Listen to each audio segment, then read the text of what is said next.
Nous sommes lundi et comme tous les lundis à la même heure, on se retrouve pour notre duplex sportif consacré surtout à la Bundesliga, le championnat allemand de football, avec notre partenaire de radiodiffusion internationale, la Deutsche Welle. En direct de Bonn en Allemagne, nous retrouvons Georges Ibrahim Tunkara, l'un des spécialistes sportifs de la rédaction Afrique francophone. Bonjour Georges Ibrahim. Bonjour JPK, bonjour à toutes et à tous. Georges Ibrahim, le Bayern de Munich, toujours aux commandes de la Bundesliga à l'issue de la deuxième journée. 2 matchs, 2 victoires, c'est un sans faute pour l'instant pour le champion en titre. Une semaine après sa démonstration de force contre le RB Leipzig 6-0, le Bayern Munich s'est pourtant fait peur pour le plus court déplacement de sa saison chez le voisin Augsbourg. Victoire des Bavarois 3-2 avec un nouveau but de Michael Olise samedi en début de soirée de cette deuxième journée du championnat d'Allemagne. Mais les Bavarois ont encore montré une certaine fébrilité en défense avec 2 buts concédés en seconde période.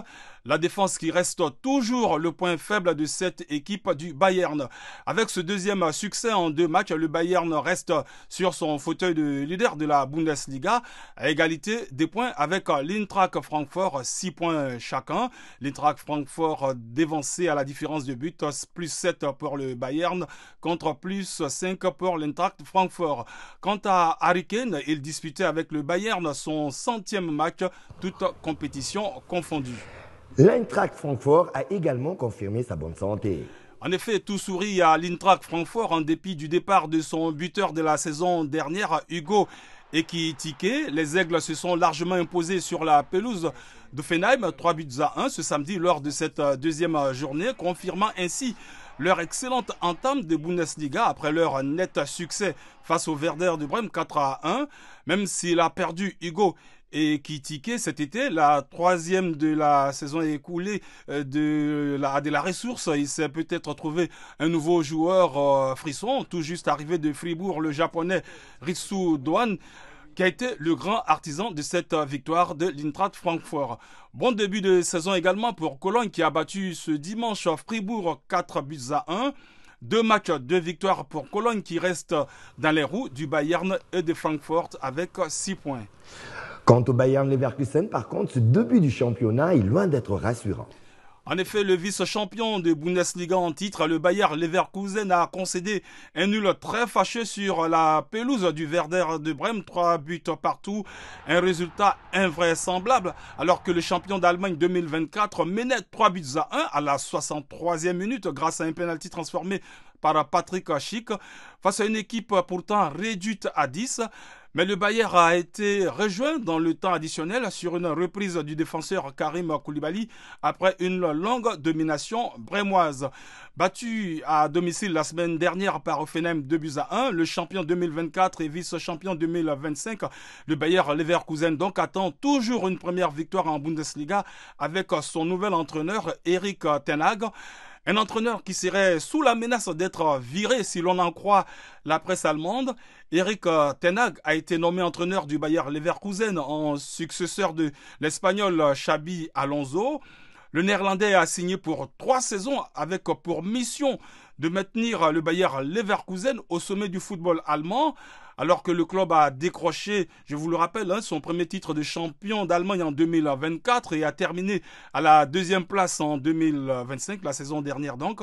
Mais avec les départs de Florian Wirtz et Jérémy Frimpong à Liverpool, du gardien de but Lukas Radecki à Monaco, Granit Xhaka à Sunderland, Jonathan Tah au Bayern Munich, la mission s'avère pour l'instant très compliquée pour Erik ten Hag, qui, je le rappelle, avait été viré de Manchester United la saison dernière. Belle opération en revanche pour le Borussia Dortmund. Le Borussia Dortmund a signé ce dimanche sa première victoire de la saison en s'imposant à domicile contre l'Union Berlin 3-0 avec un doublé de l'international guinéen Serhou Guirassy, 2e meilleur buteur la saison passée en Bundesliga. Le BVB qui avait été accroché lors de la première journée par Saint-Pauli, 3 buts partout. Avec 4 points au compteur, les hommes de Niko Kovac comptent 2 points de retard sur le Bayern Munich et l'Eintracht Francfort, les deux seules équipes à avoir remporté leurs 2 premiers matchs de championnat. Le Borussia Dortmund, il faut le rappeler, a prolongé d'une saison jusqu'en 2027. Le contrat avec son entraîneur Niko Kovac, l'ancien coach germano-croate du Bayern Munich, de l'Eintracht Francfort et de Monaco, avait rejoint le Borussia en janvier 2025 pour un contrat de 18 mois, alors que le club pointait à la 11e place de Bundesliga. Et sous sa houlette, le club a réussi à accrocher la 4e position du championnat, une 4e position synonyme de dernière place qualificative pour la Ligue des Champions cette saison.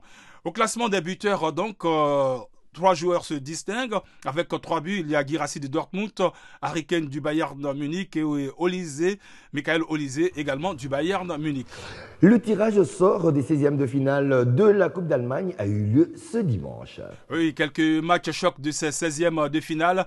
L'Eintracht Francfort recevra le Borussia Dortmund. Le Bayern Munich se déplacera sur la pelouse du promu, Cologne. Et puis le tenant du titre, Stuttgart, ira à Mayence. Georges Ibrahim, encore un mot pour le Bayern Munich qui veut encore renforcer son effectif. Le Bayern Munich aurait opté pour une alternative après l'annulation initiale du recrutement de Nicolas Jackson. Selon The Athletic Sky, le champion en titre de Bundesliga serait très intéressé par Ademola Lookman, le Nigérian de l'Atalanta Bergame. Le club bavarois propose au club italien de première division un prêt avec option d'achat pour le Nigérian qui peut être utilisé de manière flexible comme avant-centre ou sur l'aile. Lookman connaît déjà la Bundesliga depuis son passage au RB Leipzig il y a quelques années. Pour revenir à l'attaquant sénégalais Nicolas Jackson, il s'était déjà envolé pour Munich et à son atterrissage sur le sol allemand, il a eu le malheur d'apprendre la blessure de Liam Delap pendant le match Chelsea-Fulham et Delap devrait donc être absent pour environ 2 mois. Conséquence, Chelsea a signifié aux Sénégalais qu'il devait revenir étant donné que le club n'avait pas de doublure à Joao Pedro au poste de numéro 9. Une affaire à suivre, donc une affaire que nous allons également continuer à suivre pour vous. Merci beaucoup Georges Ibrahim Tunkara pour ce magnifique duplex. Merci à vous aussi, toute l'équipe de la rédaction Afrique francophone de la Deutsche Welle. Merci à l'équipe technique de B1 Télévision et grand merci à vous, amis téléspectateurs, tout en osant croire que ce duplex vous a plu. On se retrouve la semaine prochaine, le lundi prochain, pour un nouveau numéro. D'ici là, excellente suite de programme sur B1 Télévision. Au revoir.